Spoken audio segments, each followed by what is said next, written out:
어서오세요. 반갑습니다. 네, 어서오세요. 목소리에 힘이 없다. 괜찮습니다. 차분하게 말씀드리려고 이렇게 하고 있는 거예요.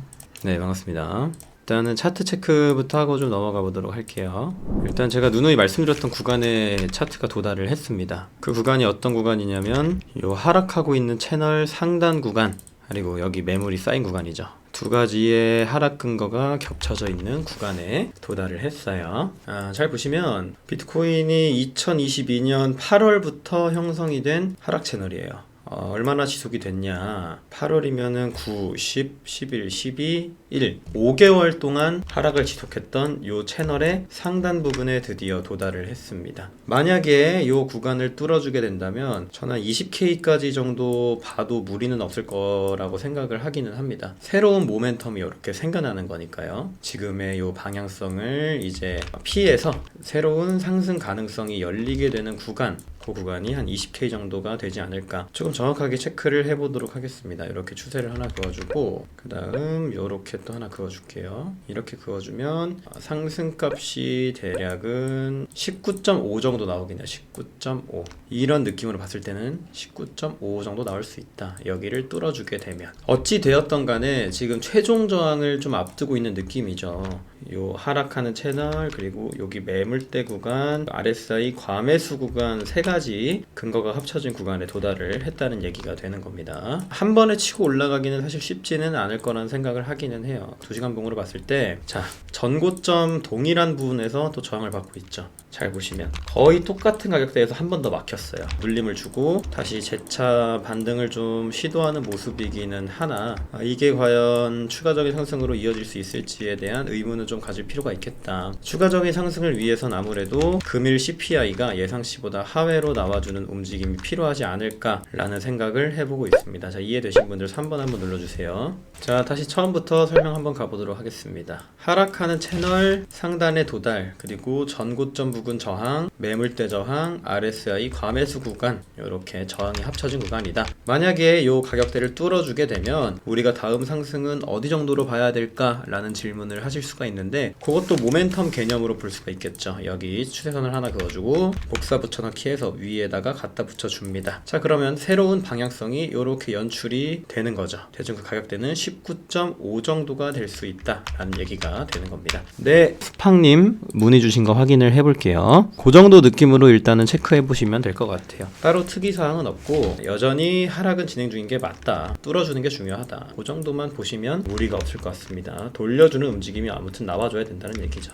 이렇게 돌려주든가. 제가 늘 말씀드리는 게, 추세가 돌아가기 전에는 항상 이렇게 그릇 형태가 나온다고 여러 번 말씀을 드렸어요. 어쨌든 이때도 그릇 형태가 나와서 반등을 준 거고, 이때도 동일하죠. 그릇 형태가 나와서 반등을 준 거고, 결국엔 똑같습니다. 고점의 형태를 거꾸로 만들고 있느냐에 중점을 둘 필요가 있는 거예요. 이게 무슨 말이냐면, 고점의 형태를 거꾸로 만들다, 어떤 의미일까요? 차트를 딱 뒤집어 보면은 고점 만들고 떨어지는 차트잖아요. 이게 사실, 그쵸? 일봉인데 고점에서 보통 힘이 딸리면 어떻게 되죠? 하나 만들고 하나 작은 봉 그리고 훅 떨어진단 말이에요. 얘를 반대로 쑥 돌려주면은 상승이 되는 거죠. 그래서 항상 이런 고점의 형태가 나오는지를 체크하셔야 우리가 반등도 잡아낼 수가 있는 겁니다. 지금 차트를 거꾸로 보고 있는 거예요. 잘 보시면 이때도 고점 형태가 이렇게 나오죠. 그 다음 반등 이렇게 나오고, 거꾸로인 걸 감안하고 보셔야 됩니다. 고점의 형태가 나오죠. 쐐기형으로 딱 끝나는 느낌이잖아요. 반등이 훅 나오고 거꾸로 돌려보면은 이런 느낌인 거죠. 자, 이해됐다 5번 한번 눌러주세요. 5번. 최대한 어렵지 않게 설명을 드리고 있다고 저는 생각을 하는데, 혹시 뭐 어려우신 부분이 있으시면 언제든지 추가적인 말씀 주셔도 괜찮습니다. 자, 그 다음 오늘 주요 깊게 살펴봐야 될 이슈들이 뭐가 있을지 확인을 해보고 넘어가 보도록 합시다.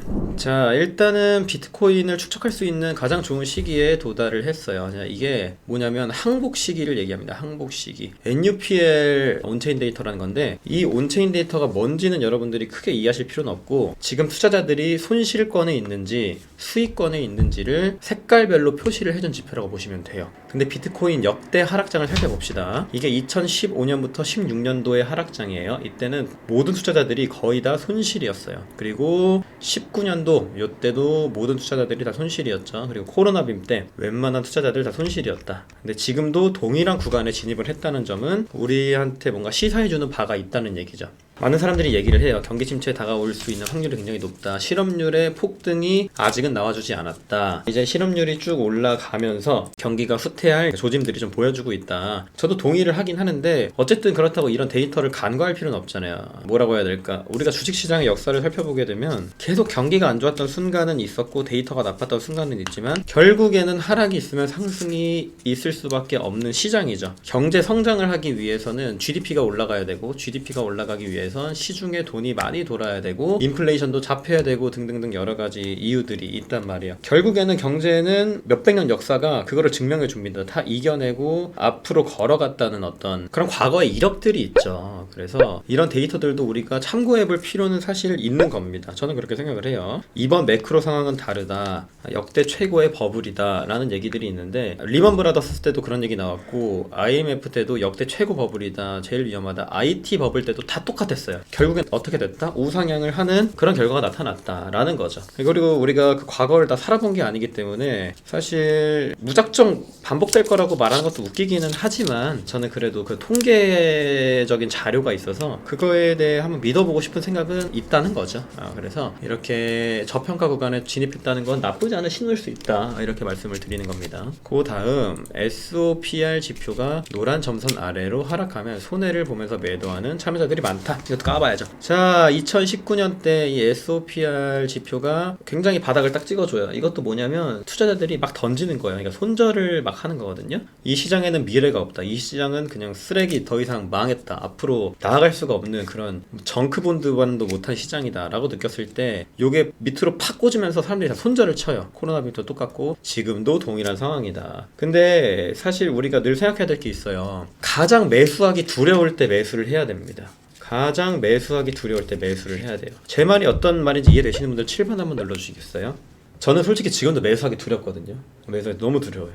돈 막 잃을 것 같고 진짜 공포, 미친 공포의 장이 저는 시작을 했다고 생각을 해요. 사실 이렇게 긴 행보를 해주면서 지금이 미친 공포가 아니면 더 이상의 공포가 있을까라는 생각을 좀 하긴 해요. 여러 가지 지표들이 아무튼 저점 신호를 나타내주고 있다는 거 좋게 생각을 해보시면 되겠고, 저는 소신 발언을 좀 해보도록 하겠습니다. 15K를 1차 바닥이라고 봐요. 15K 1차 바닥, 2차 바닥은 13K로 봅니다. 13K. 그리고 2차 바닥이 올 거라고는 잘 모르겠어요. 이게 올지는 모르겠어요. 저는 1차 바닥은 나왔다고 봅니다. 저만의 그냥 사견이기 때문에 그냥 뭐 흘려 들으셔도 됩니다.